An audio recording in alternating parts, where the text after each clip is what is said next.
All right, hey, how's it going, everybody? Welcome back to Country Brewster. Today we are doing strawberry lemon hard cider. This is going to be another pretty simple, easy recipe. I am making a 1 gallon batch, so it should go pretty smooth. The only thing I am doing differently, because Walmart was out of the apple juice concentrate, which is a big bummer because I was just starting to really like using those.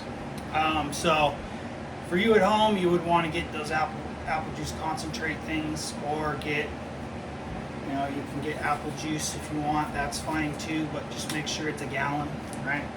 This one is only a half a gallon, obviously. I need a gallon, so I'm gonna wing it a little bit, kind of add a little bit of water, and hopefully the apples will still come through and serve its purpose. I'm also gonna add a little sugar so that I can keep that ABV up, obviously. But for you at home, you won't have those concerns. You'll just get 1 gallon of apple juice, or one of those apple juice concentrates, whatever you choose to do. So I'm going to start by heating up my apple juice, right? I'm going to bring that up to temp, and then we're going to get ready to add in all of our ingredients in here once this is up to temp. As usual, we're looking for about 160 to 170, just something, low simmer basically. For when we go to put those frozen strawberries in, it's just going to help kill any bacteria or wild yeast that may still be on them. Very unlikely, seeing as how they are frozen. I will be using the Great Value brand strawberries, frozen, cheap, easy.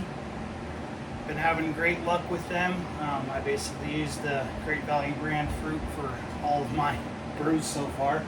And then also Great Value lemon juice. If you enjoy making lots of wine and home brewing, I suggest that you just buy lemon juice like this, because I use it in all of my wines as my acid blend, instead of buying the acid blend nutrients for your wine.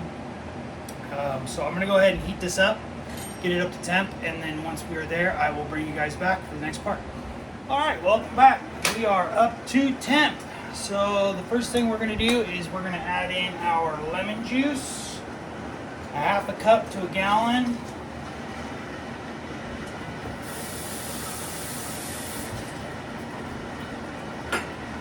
And then we're going to add in our tannin source. I'm using tannins that I purchased on Amazon. You can use a black tea bag if you are at home.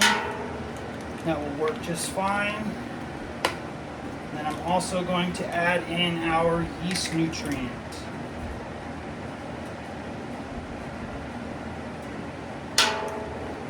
That is a 1/4 of a teaspoon for each of those. Actually, you know what? I'm going to do a half a teaspoon for the yeast nutrient,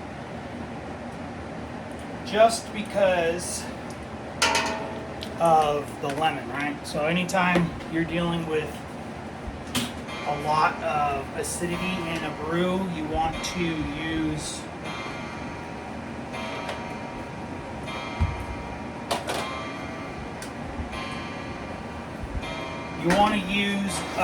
more yeast nutrient than you normally would. You want to use more yeast than you normally would, right? All those things are important to ensure that you get those yeast the best fighting chance you have, or that they have, of fermenting this, because it's such a harsh environment for them, right?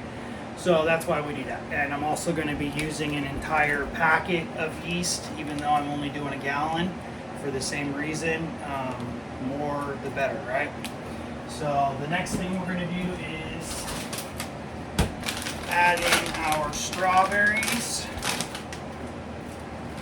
I'm just going to dump these straight in here, and then I'll filter it out through the brew bag in the fermenter later.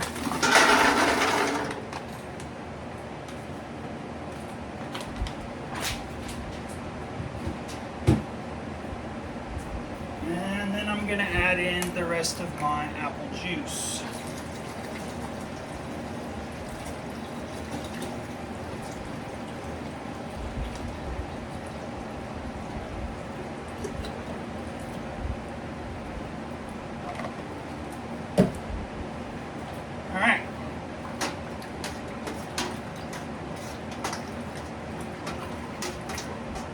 So I'm just gonna let this sit here and kind of let those berries defrost a little bit.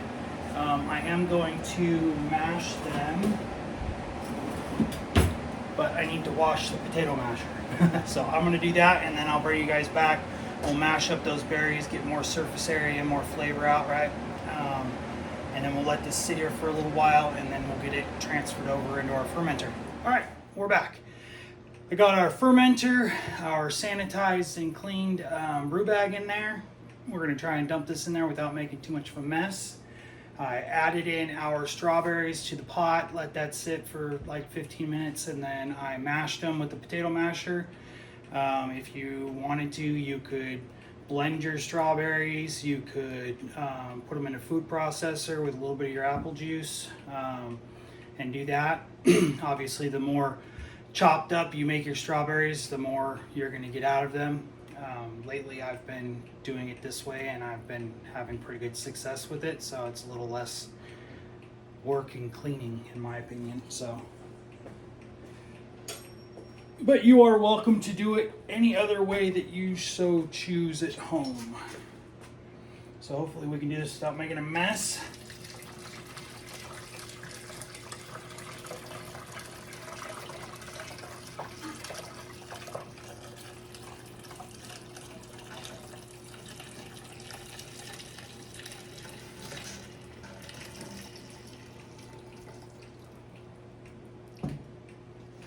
I also took our starting gravity. You are looking for a starting gravity of 1053 at home for you guys. You should get that. You should get that just from the apple juice. If not, you'll have to add a little bit of sugar and calculate that. Because I was a little shy on the apple juice, I had to add some sugar.